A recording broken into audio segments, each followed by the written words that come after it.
Hello everyone, welcome back in my chemistry classes. हम लोग अपने वीडियो लेक्चर सीरीज में केमिकल बॉन्डिंग को कवर कर रहे हैं, जिसमें हम लोगों ने एक बेसिक ओवरव्यू जाना कि हमारे पास इलेक्ट्रोवैलेंट बॉन्ड होते हैं, कोवैलेंट बॉन्ड होते हैं और कोऑर्डिनेट बॉन्ड होते हैं। इलेक्ट्रोवैलेंट बॉन्ड को ही आयनिक बॉन्ड भी बोलते हैं। इसको आप यहाँ पर लिख लीजिए, आयनिक बॉन्ड। तो आप समझिए इलेक्ट्रोवैलेंट बॉन्ड हम लोगों ने अभी इसके पिछले वाले वीडियो में समझा कि इलेक्ट्रोवैलेंट बॉन्ड जो होते हैं वो हमारे बॉन्ड नहीं होते हैं, वो इलेक्ट्रोस्टैटिक फोर्स के थ्रू, अट्रैक्शन फोर्स होता है उसके थ्रू वो बॉन्डिंग में आते हैं।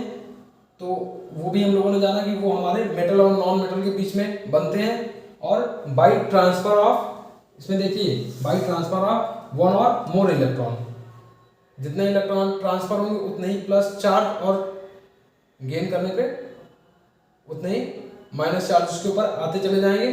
तो उसी के हिसाब से हमारे कटायन एनायन को भी हमने समझा, क्योंकि ये बॉन्ड फॉर्मेशन हमारा किसके बीच में हो रहा है, कटायन और एनायन के बीच में, धनायन और ऋणायन के बीच में, मतलब मेटल और नॉन मेटल के बीच में, क्योंकि इलेक्ट्रोस्टैटिक फोर्स भी है। तो इस चीज़ को हम लोगों ने समझ लिया। अब हम लोग समझते हैं कोवैलेंट बॉन्ड क्या होते हैं। अब समझिए इलेक्ट्रोवैलेंट बॉन्ड में क्या हो रहा है, बाई ट्रांसफर ऑफ वन और मोर इलेक्ट्रॉन, मतलब किसी भी इलेक्ट्रॉन का जो वैलेंस शेल है उसमें से इलेक्ट्रॉन का पूरा पूरा ट्रांसफर हो जा रहा है, एक या फिर दो इलेक्ट्रॉन पूरा पूरा ट्रांसफर वो कर रहा है, और जो बॉन्ड फॉर्मेशन में दूसरा एटम पार्टिसिपेट कर रहा है वो उस इलेक्ट्रॉन को क्या कर रहा है, पूरा पूरा गेन कर रहा है।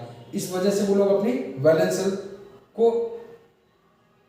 को फुलफिल करके अपने ऊपर चार्ज लेके आ रहे हैं, जिसकी वजह से वो बॉन्ड फॉर्मेशन हो रहा है, इलेक्ट्रोस्टैटिक फोर्स जनरेट हो रहा है, और उस चीज को हम लोग इलेक्ट्रोवैलेंट बॉन्ड बोल रहे हैं। उसके बिहाफ में अब देखिए कोवैलेंट बॉन्ड क्या होते हैं, ये हमारे उससे अलग होते हैं। याद अगर आपको बात समझ में आई तो आप कोवैलेंट बॉन्ड को समझिए। कोवैलेंट बॉन्ड को सहसंयोजक बंध भी बोलते हैं। अब इसको क्या बोलते हैं, इसमें क्या होता है, बाई म्यूचुअल शेयरिंग। अब इसमें क्या होगा, इलेक्ट्रॉन की शेयरिंग हो रही है, by mutual sharing of one और मोर पेयर ऑफ इलेक्ट्रॉन। इस चीज को आप जरूर नोट करिएगा, पेयर ऑफ इलेक्ट्रॉन। मतलब इसमें क्या हो रहा है कि मेरे पास एक इलेक्ट्रॉन की कमी है, सामने वाले के पास भी एक इलेक्ट्रॉन की कमी है, तो हम लोगों ने अपने एक एक इलेक्ट्रॉन बढ़ा दिए, और उनको बढ़ाने की वजह से क्या हुआ, उसके एक इलेक्ट्रॉन और मेरे एक इलेक्ट्रॉन को म्यूचुअल शेयरिंग में हमने ले लिया, तो जिससे हम लोगों की वैलेंसी फुलफिल हो रही है। तो उस वजह से जो बॉन्ड फॉर्मेशन होंगे उनको बोलते हैं कोवैलेंट बॉन्ड। अब देखिए कोवैलेंट बॉन्ड में अगर एक एक इलेक्ट्रॉन की शेयरिंग होगी, मतलब किसी एक एटम ने, ये मेरे पास अगर दो एटम है, एक एटम ने अपने एक इलेक्ट्रॉन को आगे करा, इस एटम ने अपने एक इलेक्ट्रॉन को आगे करा, और उनकी शेयरिंग हो गई, तो उस चीज को हम लोग सिंगल बॉन्ड से शो करते हैं। इसमें सिंगल बॉन्ड से बॉन्ड की हेल्प लेते हैं। यहाँ पर एक एक इलेक्ट्रॉन की अगर शेयरिंग होगी तो सिंगल बॉन्ड, दो दो इलेक्ट्रॉनों की अगर शेयरिंग होगी, मतलब दो दो इलेक्ट्रॉनों की, मतलब टोटल 4 इलेक्ट्रॉन, तो डबल बॉन्ड से शो कर देंगे। अगर तीन तीन इलेक्ट्रॉन की अगर शेयरिंग हो रही है तो उस कंडीशन पर ट्रिपल बॉन्ड लगेगा। तो ये हमारे कोवैलेंट बॉन्ड होते हैं। अभी हम लोग इसको और समझेंगे, कुछ एग्जाम्पल लेंगे कहाँ कहाँ पर ये बॉन्ड फॉर्मेशन होता है, ये कभी बेसिक बात है यहाँ पे समझ रहे हैं। तो ये समझिए कोवैलेंट बॉन्ड हमारे क्या है, by mutual sharing of one और मोर पेयर ऑफ इलेक्ट्रॉन। इसमें क्या होगा, म्यूचुअल शेयरिंग होगी। इसमें क्या होगा, बाई ट्रांसफर ऑफ वन और मोर इलेक्ट्रॉन, मतलब पूरा पूरा इलेक्ट्रॉनों का परित्याग कर देंगे और दूसरा उसको ग्रहण कर देगा। लेकिन इसमें क्या होगा, इलेक्ट्रॉनों की साझेदारी की वजह से बनने वाले जो बंध होते हैं वो सहसंयोजक बंध कहलाते हैं। तो अब समझते हैं कोऑर्डिनेट बॉन्ड क्या है। कोवैलेंट बॉन्ड का ही अब एक तरीके से वर्जन है कोऑर्डिनेट बॉन्ड, जो कि कई जगहों पे देखा जाता है। उसमें क्या होता है, शेयरिंग ऑफ इलेक्ट्रॉन। देखिए इसमें भी शेयरिंग ऑफ इलेक्ट्रॉन पेयर होगी, is contributed by only one of the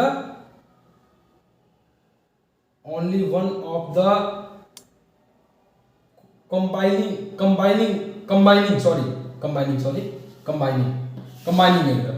मतलब जो दो एटम इन्वॉल्व हुए हैं, ये कंबाइनिंग है, तो उन एटम में से एक एटम, मतलब यहाँ पर क्या हो रहा है शेयरिंग, समझिए यहाँ पर एक एटम है, यहाँ पर एक एटम है, दोनों ने अपने एक एक इलेक्ट्रॉन आगे करे और शेयरिंग कर रहे हैं। लेकिन अब यहाँ पर कहानी थोड़ी उल्टी है, और अगर एक एक इलेक्ट्रॉन ही अगर यहाँ पर कंट्रीब्यूशन कर रहे हैं, शेयरिंग कर रहे हैं, तो उस कंडीशन में सिंगल बॉन्ड, दो इलेक्ट्रॉन की कंट्रीब्यूशन कर रहे हैं तो डबल बॉन्ड, तीन इलेक्ट्रॉन की कंट्रीब्यूशन कर रहे हैं तो ट्रिपल बॉन्ड से यहाँ पर शो किया जाता है। लेकिन यहाँ पर थोड़ा सा डिफरेंस है कि मतलब इस जो पर्टिकुलर एटम है इसको दो इलेक्ट्रॉन की जरूरत है, और इस एटम के पास दो इलेक्ट्रॉन अधिक मात्रा में, तो ये अपने दोनों इलेक्ट्रॉन उसको दे देगा, बदले में उससे इसको कुछ नहीं चाहिए। मतलब इस वाले एटम को बदले में इससे कुछ नहीं चाहिए, मतलब एक तरफे साझेदारी से, एक तरीके से आप समझिए यही चीज ये बोला है। Shared electron pair is contributed by only one of the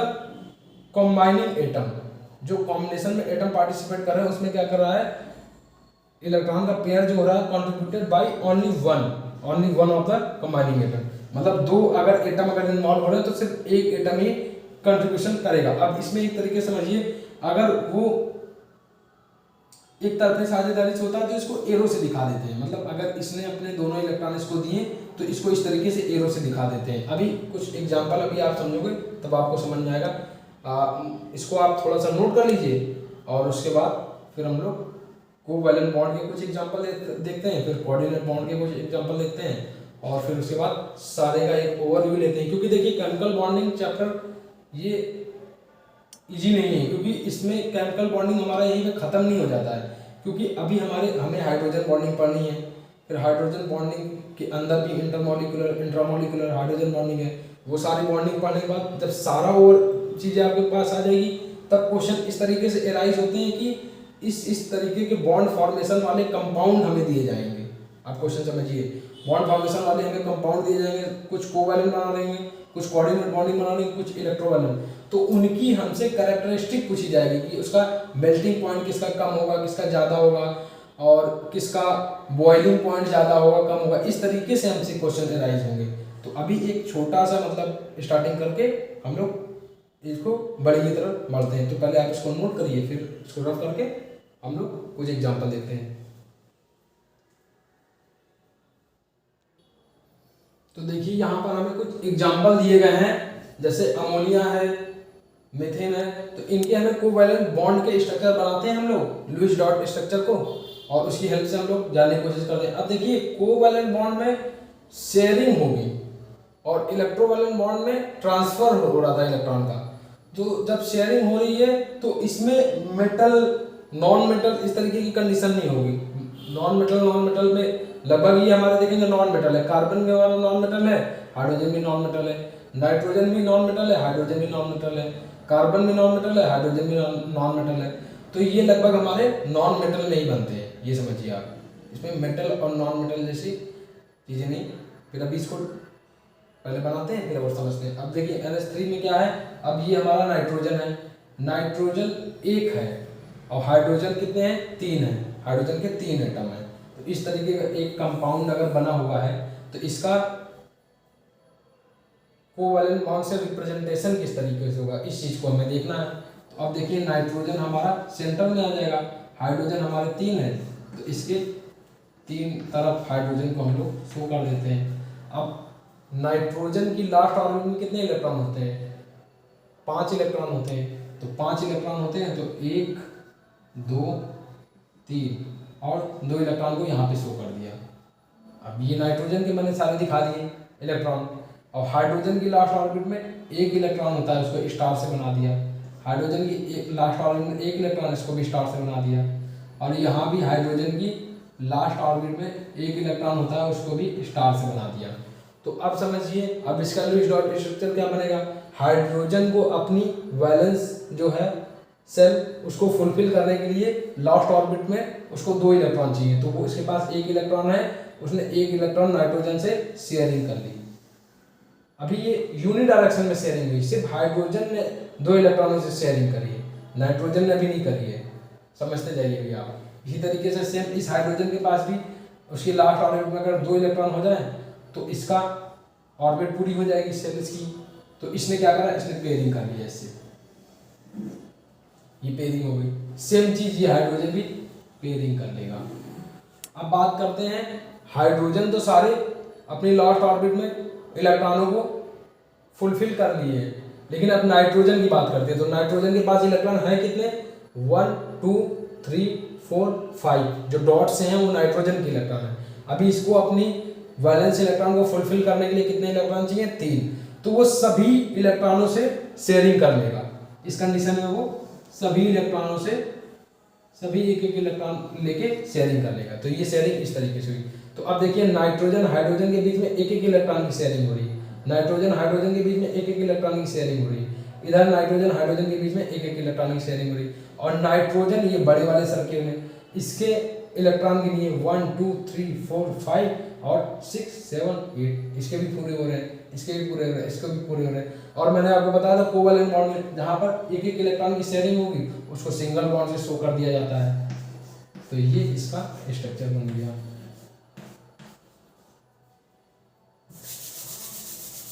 ये इसका स्ट्रक्चर हो गया अमोनिया का, कोवैलेंट बॉन्ड सिंगल बॉन्ड से शो कर दिया। इसी तरीके से CH4 का अगर बनाएंगे कार्बन यहाँ पर हाइड्रोजन, ये हाइड्रोजन और एक हाइड्रोजन ये, और एक हाइड्रोजन यहाँ ऊपर बनेगा। चलिए जगह नहीं है मैं इसको यहाँ पर बना देता हूँ। CH4 का कार्बन, ये हाइड्रोजन, यहाँ पर बॉन्डिंग नहीं दिखाते हैं अभी, हाइड्रोजन और ये हाइड्रोजन और ये हाइड्रोजन। कार्बन की लास्ट ऑर्बिट में एक इलेक्ट्रॉन होता है, कार्बन की लास्ट ऑर्बिट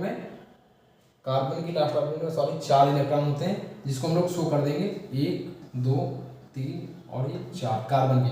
हाइड्रोजन की लास्ट ऑर्बिट में एक इलेक्ट्रॉन होता है, तो यहाँ पर इसको स्टार से शो कर दिया। अब ये हाइड्रोजन एक एक इलेक्ट्रॉन की शेयरिंग कर लेंगे ये, और ये कार्बन सभी के एक एक इलेक्ट्रॉन से शेयरिंग कर लेगा। तो देखिए इस तरीके से स्ट्रक्चर ये बनेगा, जहाँ पर एक एक इलेक्ट्रॉन की अगर शेयरिंग हो रही है वहाँ पर सिंगल बॉन्ड आ जाएगा। तो अब ये समझिए C2H4 का समझते हैं तो थोड़ा ज़्यादा समझ में आएगा। तो इस जगह पे कार्बन हमारे 2 हैं, तो उस कंडीशन में देखिए इसका स्ट्रक्चर बनाते हैं C2H4 का। तो कार्बन हमारे पास 2 हैं, तो 2 कार्बन हमने लगा दिए। हाइड्रोजन हमारे पास सिंगल है, हमारे पास हाइड्रोजन 4 है, तो 4 हाइड्रोजन को देखिए स्ट्रक्चर का जब आप बनाएंगे तो इसको भी आप देखिए बैलेंस फॉर्म में बनाया जाता है। जैसे एक हाइड्रोजन यहाँ है तो एक हाइड्रोजन यहाँ लगा दीजिए, अब एक हाइड्रोजन अगर इसके ऊपर लगा दें तो एक हाइड्रोजन इसके ऊपर लगा दीजिए। अब हम देखते हैं हमारे पास कार्बन के पास कितने इलेक्ट्रॉन होते हैं? 4 इलेक्ट्रॉन होते हैं। इसके 4 इलेक्ट्रॉनों को शो कर देते हैं, ये 1 2 3 4 इस कार्बन के इलेक्ट्रॉन 1 2 3 4 ये 4 इलेक्ट्रॉन शो कर दिए। अब हाइड्रोजन के शो करते हैं, इसकी लास्ट ऑर्बिट में एक एक इलेक्ट्रॉन होते हैं, यहाँ पर शो कर दिया। अब ये हमारा स्ट्रक्चर हो गया। हाइड्रोजन को वैलेंसी फुलफिल करने के लिए 2 इलेक्ट्रॉन की जरूरत है, तो वो इस वाले कार्बन के एक इलेक्ट्रॉन से शेयरिंग कर लेगा। सेम चीज ये यहाँ पे करेगा, यही चीज ये यहाँ पे करेगा, यही चीज ये यहाँ पे करेगा। अब ये समझिए कार्बन की लास्ट ऑर्बिट जो है उसमें 4 इलेक्ट्रॉन होते हैं, 1 2 3 4, और उसको अपनी वैलेंस इलेक्ट्रॉन फुलफिल करने के लिए 4 इलेक्ट्रॉनों की जरूरत है। तो अब ये समझिए एक एक इलेक्ट्रॉन यहाँ से शेयरिंग कर लेगा तो 2 इलेक्ट्रॉन इसके पास आ गए, और 2 इलेक्ट्रॉन वो इस कार्बन से शेयर कर लेगा, तब भी तो इसकी वैलेंसी फुल हो जाएगी। मतलब वो इस तरीके से शेयरिंग करे, ये शेयरिंग अगर हो जाए तो। अब कार्बन के इस वाले कार्बन की अगर बात करें तो इसके 8 इलेक्ट्रॉन पूरे हो गए, 1 2 3 4 5 6 7 8। सेम चीज यही कार्बन क्या करे, इसके 2 इलेक्ट्रॉनों से भी शेयरिंग कर ले।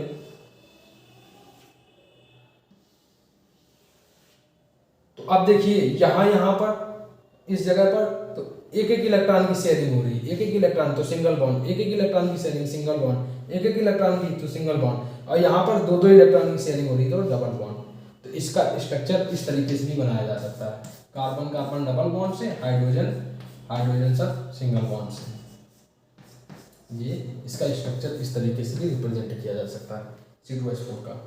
इसी तरीके से CCl4 का आप बनाइए। अब हम लोग देखते हैं कोऑर्डिनेट बॉन्ड। तो अब यहाँ शो नहीं होगी क्योंकि कोऑर्डिनेट बॉन्ड में हमने बताया एक तरफे साझेदारी होगी, एक तरफे यूनिडायरेक्शन में, मतलब शेयरिंग होगी। यहाँ पर शेयरिंग जो हो रही है दोनों की शेयरिंग हो रही है, मतलब कार्बन भी अपना एक इलेक्ट्रॉन दे रहा है, हाइड्रोजन भी अपना इलेक्ट्रॉन दे रहा है, और एक एक इलेक्ट्रॉन की साझेदारी हो रही है तो उसको सिंगल बॉन्ड से, 2 इलेक्ट्रॉन की अगर साझेदारी हो रही है तो डबल बॉन्ड से। तो इसी तरीके से आप बनाइए C2H2 का। C2H2 का जब आप बनाएंगे तो आप देखेंगे तीन तीन बॉन्ड की शेयरिंग होगी, कार्बन कार्बन में 3 बॉन्ड की शेयरिंग होगी, फिर ये हाइड्रोजन, फिर ये हाइड्रोजन, मतलब C2H2 में ट्रिपल बॉन्ड होंगे, यहाँ पर 3 इलेक्ट्रॉनों की शेयरिंग ये करेंगे। तो सिंगल बॉन्ड का भी एग्जांपल हो गया, सेकंड बॉन्ड का, डबल बॉन्ड का भी हो गया, ट्रिपल बॉन्ड का भी हो गया। तो ये हमारे कोवैलेंट बॉन्ड फॉर्मेशन कर रहे हैं, इसको ही बोलते हैं कोवैलेंट बॉन्ड। अभी आप इसको नोट करिए, तो हम लोग इसको रफ करके फिर कोऑर्डिनेट बॉन्ड का भी एक बार देख लेते हैं, कोऑर्डिनेट बॉन्ड किस तरीके से बनेंगे। आइए हम लोग कोऑर्डिनेट बॉन्ड का एग्जांपल देखते हैं। तो एक कंपाउंड है हमारा H3PO4, इस कंपाउंड का हम लोग लुईस डॉट स्ट्रक्चर से इसका स्ट्रक्चर बनाते हैं, जहाँ पर कोऑर्डिनेट बॉन्ड हमारा पिक्चर में आएगा। तो देखिए फास्फोरस हमारा सिंगल यूनिट है, तो इसको सेंटर में कर दीजिए। ऑक्सीजन हमारे कितने हैं, 4, तो ऑक्सीजन को फास्फोरस के चारों तरफ रख दीजिए। हाइड्रोजन की वैलेंस इलेक्ट्रॉन हमारे फुलफिल हो जाएंगे एक इलेक्ट्रॉन देने से ही, इस वजह से इसको लास्ट में ही रखते हैं। तो हमारे H3 है, 3 हाइड्रोजन है, तो 3 हाइड्रोजन को 3 जगह कहीं भी आप रख दीजिए ऑक्सीजन के बगल में, ठीक है। तो यहाँ पर मैंने रख दिया। अब हम देखते हैं फास्फोरस का हमारा एटॉमिक नंबर होता है 15 होता है। तो इसकी लास्ट ऑर्बिट में 5 इलेक्ट्रॉन होते हैं। तो 5 इलेक्ट्रॉन अगर होते हैं तो हम इसको शो करते हैं, ये देखिए 1 2 3 4 5, ये फास्फोरस के मैंने इलेक्ट्रॉनों को यहाँ पर शो कर दिया। अब ऑक्सीजन की लास्ट ऑर्बिट में कितने इलेक्ट्रॉन होते हैं, 2,6, यानी 6 इलेक्ट्रॉन होते हैं। 6, इसके पास कितने इलेक्ट्रॉन है, 6, तो 6 इलेक्ट्रॉन है अगर इसके पास, तो स्टार डॉट से ही बना देता हूँ, 1 2,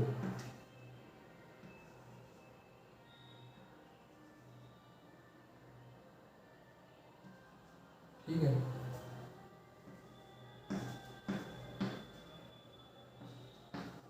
ये इसके ऑक्सीजन की बना दिए, इसी तरीके से यहाँ पर भी बना देता हूँ।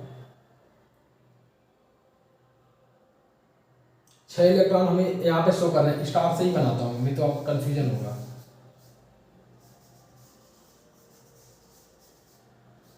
समझिए, स्टार से बना देता हूँ। तो स्टार से बनाते हैं, एक स्टार यहाँ पर दिखा देते हैं, एक स्टार यहाँ पे दिखा देते हैं, बाकी 4 स्टार यहाँ दिखा देते हैं। सेम चीज़ इसमें, एक स्टार यहाँ, 2 स्टार यहाँ, 2 स्टार यहाँ, 2 स्टार और 1 स्टार यहाँ दिखा देते हैं। ये ऑक्सीजन के सेम चीज़ इसमें,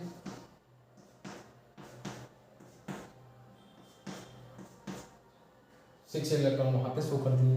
अब इसी तरीके से एक यहाँ पे स्टार, एक यहाँ पर, इसका रिप्रेजेंटेशन। अब ये स्टार हमने दिखा दिए ऑक्सीजन के सारे लास्ट ऑर्बिट में, वैलेंस शेल जो होती है, जितने इलेक्ट्रॉन होते हैं, 6 इलेक्ट्रॉन होते हैं, उनको सबको शो कर दिया, 6 इलेक्ट्रॉन को। अब हाइड्रोजन के शो कर देते हैं। हाइड्रोजन की लास्ट ऑर्बिट में 1 इलेक्ट्रॉन, यहाँ पर 1 इलेक्ट्रॉन, यहाँ पर 1 इलेक्ट्रॉन। अब पेयरिंग कराना चालू करते हैं। तो सबसे पहले हमारा हाइड्रोजन को ही हम लोग फुलफिल करते हैं। तो हाइड्रोजन को पेयरिंग अगर 1 इलेक्ट्रॉन से अगर करा दें तो इसकी हाइड्रोजन यहाँ पर फुलफिल हो गया। इसी तरीके से ये वाला हाइड्रोजन हमारा फुलफिल हो जाएगा और ये हाइड्रोजन हमारा इसी तरीके से फुलफिल हो जाएगा। अब हम लोग पेयरिंग कराते हैं ऑक्सीजन की। ऑक्सीजन की लास्ट ऑर्बिट में कितने इलेक्ट्रॉन है, 1 2 3 4 5 6। इसको चाहिए कितने, 2 इलेक्ट्रॉन। अगर वो 1 इलेक्ट्रॉन की शेयरिंग इधर कर ले और 1 इलेक्ट्रॉन की शेयरिंग इधर कर ले तो इसकी वैलेंस शेल में पूरे 8 इलेक्ट्रॉन हो जाएंगे। ये देखिए शेयरिंग हो गई। सेम चीज़ यही ऑक्सीजन ये भी करे तो इसकी भी वैलेंस शेल में 8 इलेक्ट्रॉन हो जाएंगे। सेम चीज़ ये वाला ऑक्सीजन भी 1 इलेक्ट्रॉन की शेयरिंग इधर से कर ले, 1 इलेक्ट्रॉन की शेयरिंग हाइड्रोजन से कर ले, तो इसकी भी वैलेंस शेल में 8 इलेक्ट्रॉन हो जाएंगे। ये देखिए,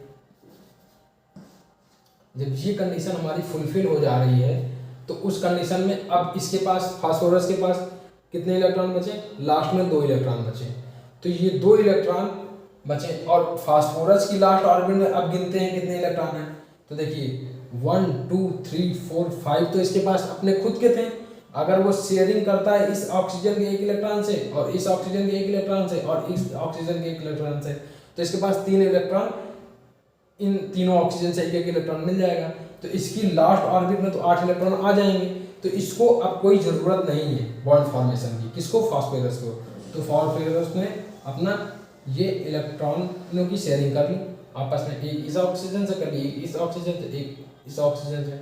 लेकिन हमारा कंपाउंड H3PO4 है, तो ये जो ऑक्सीजन है इसको अभी क्या चाहिए, 2 इलेक्ट्रॉन चाहिए। लेकिन अब ये अपने 2 इलेक्ट्रॉन की शेयरिंग इससे कर नहीं सकता है, क्योंकि इसकी तो ऑर्बिट फुलफिल हो चुकी है। तो उस कंडीशन में सिर्फ ये 2 इलेक्ट्रॉन, अब ये समझिए, यहाँ पर एक एक इलेक्ट्रॉन देखिए शेयरिंग हो रही है, यहाँ पर एक एक इलेक्ट्रॉन शेयरिंग हो रही है, यहाँ पर एक एक इलेक्ट्रॉन की शेयरिंग हो रही है, और यहाँ पर भी देखिए एक एक इलेक्ट्रॉन की शेयरिंग हो रही है, यहाँ पर भी एक एक इलेक्ट्रॉन की शेयरिंग हो रही है, और इस जगह पे भी एक एक इलेक्ट्रॉन की शेयरिंग हो रही है। तो उस कंडीशन पर अब यहाँ पर इसको शेयरिंग की जरूरत है नहीं फास्फोरस को, और ऑक्सीजन को तो इलेक्ट्रॉन चाहिए, तो ऑक्सीजन को ये अपने इलेक्ट्रॉन दे देगा, मतलब ये शेयरिंग के लिए उस तरफ झुका देगा, तो ये इससे शेयरिंग कर लेगा। तो ये जब इस चीज़ की शेयरिंग कर लेगा इलेक्ट्रॉन की, तो ये देखिए ये यूनिडायरेक्शन शेयरिंग हुई है, ये ऑक्सीजन के इलेक्ट्रॉन जो हैं वो इन्वॉल्व नहीं है इस शेयरिंग में। तो इसी बॉन्ड को, यहाँ पर जो ये बॉन्ड बनेगा, इसी बॉन्ड को कोऑर्डिनेट बॉन्ड बोला जाता है। तो ये कोऑर्डिनेट बॉन्ड का एग्जांपल है। अब अगर इसको रिप्रेजेंट कर दें सिंगल बॉन्ड से, तो ये देखिए पी और ऑक्सीजन, और इसके बीच में एक बॉन्ड ये बना, इस वाली चीज़ को कर शो करा। इसी तरीके से इधर का ऑक्सीजन और ये हाइड्रोजन के बीच में एक सिंगल बॉन्ड, उसी तरीके से ये ऑक्सीजन और ये हाइड्रोजन के बीच में एक सिंगल बॉन्ड। लेकिन ये जो ऑक्सीजन है यहाँ पर शेयरिंग नहीं हुई है जो हम सिंगल बॉन्ड लगाएंगे, तो यहाँ पर इस फास्फोरस ने अपने इलेक्ट्रॉन 2 दे दिए, इसलिए इस बॉन्ड को कोऑर्डिनेट बॉन्ड से शो कर देंगे, तो ये कोऑर्डिनेट बॉन्ड हो गया। तो ये H3PO4 कंपाउंड है। इसी तरीके से H3PO3 कंपाउंड भी होता है, H3PO2 कंपाउंड भी होता है। तो इनके लुईस डॉट स्ट्रक्चर आप बनाइए, सब में कोऑर्डिनेट बॉन्डिंग आएगी, तब आपको थोड़ा सा और समझ में आएगा। तो अभी आप इसको बनाइए, फिर मैं आपको बताता हूँ।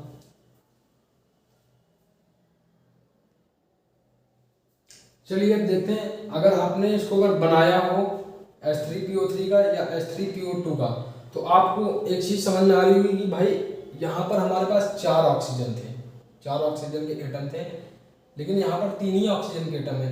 तो इस वाले ऑक्सीजन की तो ज़रूरत ही नहीं है, इसको हटा देते हैं। जब हटा देते हैं तो ये कंपाउंड मेरा हट जाएगा, तो ये इसका लुईस डॉट स्ट्रक्चर बन जाएगा, लेकिन ये यहाँ पे गलत हो जाएगा, क्योंकि बेटर स्टेबिलिटी जो है वो ये कोऑर्डिनेट बॉन्ड के साथ शो कर रहा है H3PO3 का कंपाउंड। मतलब ये जो ऑक्सीजन है, हम इस वाले ऑक्सीजन को हटाएंगे, उस कंडीशन में क्या होगा, अब देखिए इस हाइड्रोजन को एक इलेक्ट्रॉन की शेयरिंग करनी है, और ये फास्फोरस इस ऑक्सीजन से एक इलेक्ट्रॉन की ही शेयरिंग कर रहा है। अगर बीच में से अगर ये ऑक्सीजन अगर हट जाता है, तो यहाँ पर जो इलेक्ट्रॉनों की शेयरिंग होगी वो डायरेक्ट एक इलेक्ट्रॉन की शेयरिंग हाइड्रोजन से कर ले, तो ये स्ट्रक्चर इसका हो जाएगा H3PO2 का, H3PO3 का सॉरी। तो देखिए इसमें ऑक्सीजन 3 है, हाइड्रोजन हमारे 3 है, तो H3 और फास्फोरस 1 है, H3PO3 का ये स्ट्रक्चर हो गया। इसी तरीके से H3PO2 का अगर स्ट्रक्चर आपको बनाना है, तो उस कंडीशन में क्या हो जाएगा, अब एक और ऑक्सीजन को हम लोग हटा देंगे, क्योंकि ये जो बॉन्ड है हमारा कोऑर्डिनेट बॉन्ड, ये हमारा यहाँ पर स्टेबिलिटी की वजह से बेटर रिजल्ट दे रहा है। तो कंपाउंड हमारा जो है वो कोऑर्डिनेट बॉन्ड के साथ ही ज़्यादा स्टेबल है। तो उस कंडीशन में H3PO2 का स्ट्रक्चर हमारा क्या हो जाएगा, ये देखिए ये वाला ऑक्सीजन वाला ग्रुप हट जाएगा, तो उस कंडीशन में H single bond O single bond P, और फास्फोरस से डायरेक्ट हाइड्रोजन बॉन्डिंग कर लेगा, डायरेक्ट हाइड्रोजन बॉन्डिंग कर लिया, और इधर पर एक कोऑर्डिनेट बॉन्ड लगा हुआ है ये, और ये सिंगल बॉन्ड से हाइड्रोजन ये नीचे जुड़ा हुआ था। तो ये हमारा H3PO2 का कंपाउंड का इस तरीके से लुईस डॉट स्ट्रक्चर बनेगा। तो कुछ स्ट्रक्चर आप बनाइए, फिर कुछ स्ट्रक्चर में कुछ प्रॉब्लम्स आएगी, आप कमेंट करिए, पूछिए, तो मैं उसके आपको बताऊंगा। और thank you guys watching for this video, और इस वीडियो को यहीं पे ख़त्म करते हैं। मिलते हैं अपने नेक्स्ट वीडियो में नेक्स्ट टॉपिक के साथ। आप बाकी नोट कर लीजिए जो भी आपको नोट करना है।